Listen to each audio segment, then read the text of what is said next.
siang, salam sejahtera untuk kita semua. Teman-teman media, teman wartawan yang saya cintai dan banggakan, dan juga tentunya masyarakat Indonesia dimanapun berada. Alhamdulillah, kami atas nama Partai Demokrat baru saja menyerahkan berkas-berkas persyaratan untuk pencalonan anggota legislatif DPR RI periode 2024-2029 mendatang. Tadi kami diterima dengan sangat baik oleh Ketua KPU Bapak Hashim Asyari beserta jajaran komisioner KPU lainnya, juga jajaran Bawaslu. Kami serahkan 580 nama yang nanti akan menjadi calon anggota legislatif dari 84 daerah pemilihan atau dapil yang merepresentasi 38 provinsi di Indonesia. Ini merupakan daftar calon sementara anggota legislatif yang mudah-mudahan bisa kami penuhi secara lengkap sehingga bisa masuk ke tahapan berikutnya, yaitu verifikasi KPU. Dan dengan demikian ini menjadi langkah bagi kami semua, terutama bagi calon anggota legislatif Partai Demokrat, untuk mulai mensosialisasikan dirinya, turun ke lapangan, menyapa masyarakat, dan tentunya bersama-sama untuk menyampaikan apa yang bisa diperjuangkan ke depan. Hari ini sangat berbahagia, tepat pada tanggal 14 Mei 2023. 14 ini spesial bagi Partai Demokrat karena merupakan nomor urut Partai Demokrat yang insya Allah ini juga membawa keberkahan pada tanggal pencoblosan nanti, yaitu 14 Februari 2024. Dengan demikian, saya hanya ingin melaporkan kepada masyarakat dimanapun berada bahwa kami dengan rendah hati mohon izin, mohon doa restu dari masyarakat Indonesia, saudara-saudara kami dimanapun berada, bahwa kami ingin mengikuti sebuah kontestasi, yaitu pemilihan anggota legislatif baik untuk DPR RI, DPRD provinsi maupun kabupaten kota.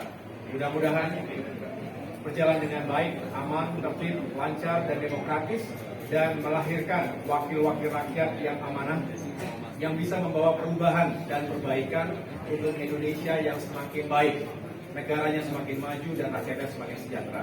Demikian yang dapat saya sampaikan dalam jumpa pers pasca penyerahan dokumen di KPU hari ini. Terima kasih.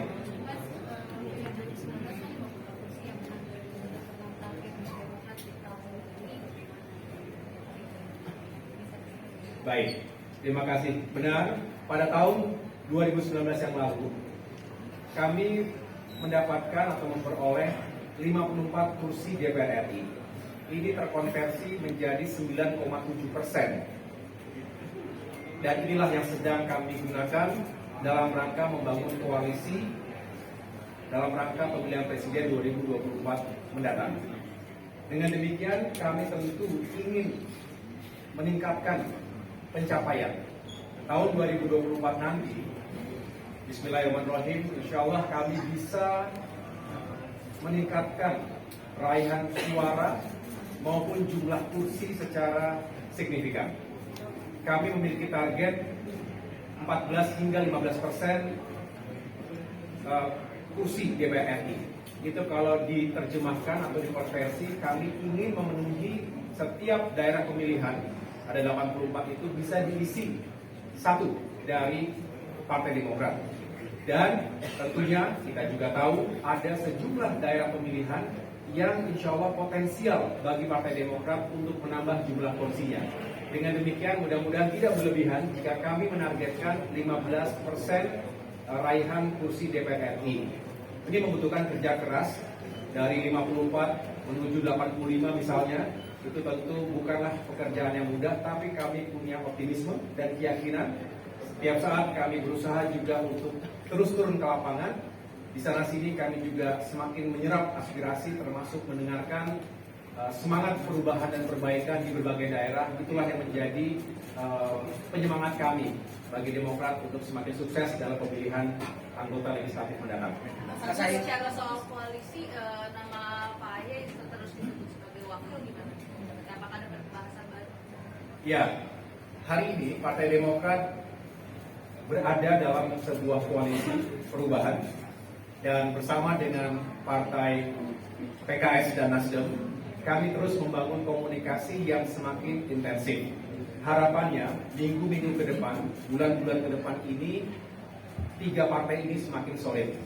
Tentu bukan hanya sekedar bertemu atau sekedar bertukar pikiran, tetapi sudah semakin progresif untuk mempersiapkan strategi pemenangan yang juga efektif. Karena kami tidak hanya ingin berkoalisi, tidak hanya ingin berlayar, kami ingin bisa berlayar dan menang.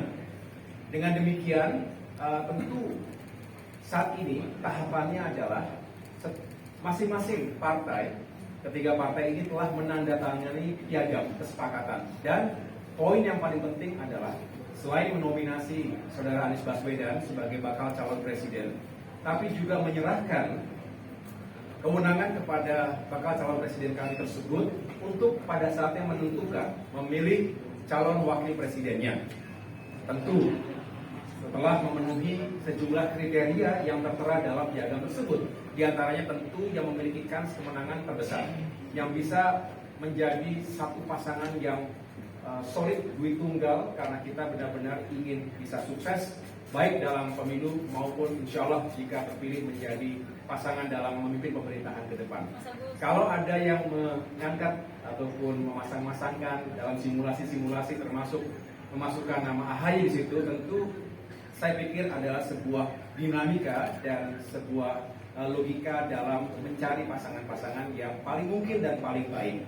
Saya hanya ingin meyakinkan bahwa sekali lagi Partai Demokrat ini punya tujuan besar. Kami ingin menjadi bagian dalam gerakan besar perubahan, dan untuk itu kami ingin meyakinkan bukan hanya sekedar mencari atau bagi-bagi kekuasaan nanti 2024, tapi benar-benar bisa merealisasikan perubahan tersebut. Mas Agus, Mas, ada dua pertanyaan Mas. Yang pertama ini soal memang napi koruptor itu kan ex-koruptor itu tidak dijegal gitu ya Mas untuk maju ke kontestasi Pileg 2024. Tapi apakah itu menjadi variabel pertimbangan untuk Partai Demokrat dari daftar bacalek yang diajukan pada hari ini? Kemudian yang kedua, kira-kira siapa saja Mas nama-nama terkenal yang akan diajukan Partai Demokrat? Apakah mungkin Mas Ahy akan turun gunung ke Senayan, atau mungkin Mas Ibas, atau mungkin Pak Sekjen kembali ke Senayan? Boleh Mas? Iya, terima kasih. Partai Demokrat tertib aturan, insya Allah kami pasti akan menepati ataupun mengikuti aturan yang berlaku, konstitusi yang berlaku. Kami juga punya fakta integritas, kami juga memiliki etika, tapi juga kami memiliki strategi. Tujuan besarnya adalah bisa memenangkan kursi di tiap-tiap dapil. Kami yakin bahwa caleg-caleg yang saat ini sudah kami persiapkan, ini juga bisa menyumbangkan suara dengan baik. Kami juga membaca rekam jejak dan juga benar-benar melakukan pertimbangan-pertimbangan yang matang.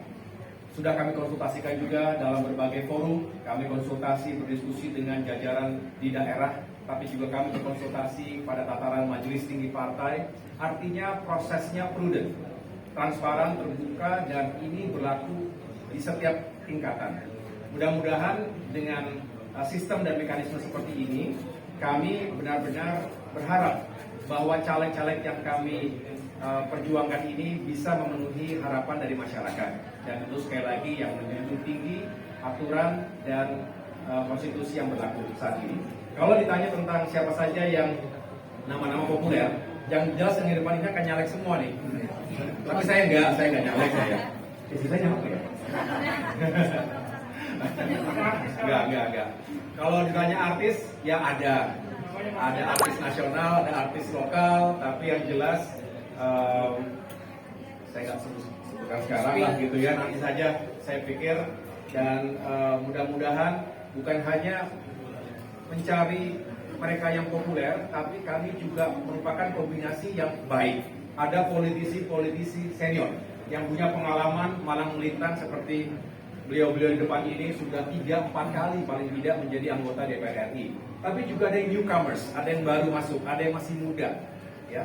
Dan ini menunjukkan bahwa Demokrat, saya rasa kita semua berharap selalu ada proses regenerasi, kaderisasi dari berbagai kalangan juga latar belakangnya. Jadi bukan hanya dari politik, tapi juga dunia usaha, dunia akademisi, dari purnawirawan, TNI, Polri, yang jenderal, birokrat, termasuk juga tokoh-tokoh masyarakat ya yang kita harapkan juga bisa melebur dalam satu kesatuan Partai Demokrat. Mas, Pak Ahy, bagaimana mengantisipasi putusan atas PK yang dilakukan oleh Muldoko? Jadi kami tentunya punya keyakinan karena proses ini bukan baru kemarin. Kami menghadapi perkara-perkara yang diajukan, gugatan-gugatan yang sebetulnya secara hukum, secara logika akal sehat bisa dipatahkan dan terbukti.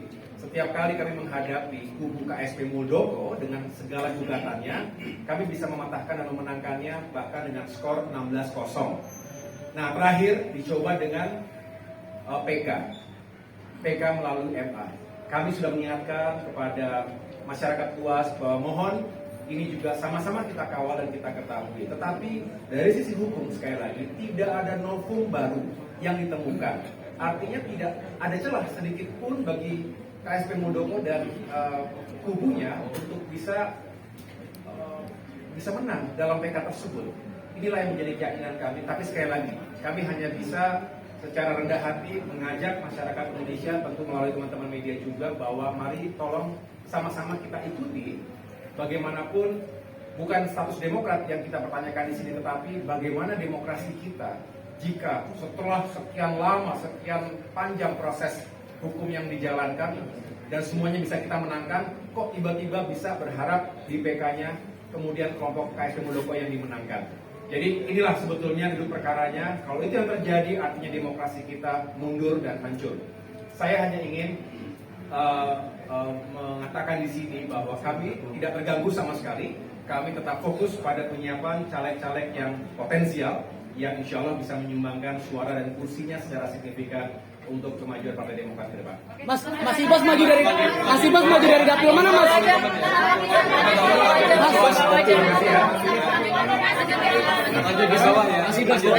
Mas Ibas dari dapil mana, Mas? Dari dapil mana, Mas? Mas Ibas dari dapil Jatim 7 kan? Jatim 7. Keterwakilan perempuan berapa nih? Dari Waduh, kita berharap semakin banyak kader-kader perempuan. Ini makanya saya khusus membawa istri ini sebagai Ketua Umum Sri Kandi Demokrat ya, karena kita juga ingin terus melibatkan kader-kader politisi-politisi perempuan untuk menjadi anggota dewan. Tentu tidak hanya di pusat ya, karena kita tahu yang jelas kita penuhi 30% minimal persyaratan, tetapi di sana sini ada yang lebih dari 30%. Saya tidak bisa jelaskan secara detail, tetapi yang jelas semangatnya adalah jika ada kader-kader yang punya kualitas, kader-kader perempuan yang punya kesiapan dan keinginan untuk menjadi anggota dewan, untuk kita dorong dengan baik. Demikian, terima kasih sekali lagi. Demikian konferensi pers Ketua Umum AHY beserta jajarannya setelah mengajukan bakal calegnya di KPU pada hari ini Minggu tanggal 14 Mei 2023 dengan saya Marulid Wasilaban dari satukanindonesia.com.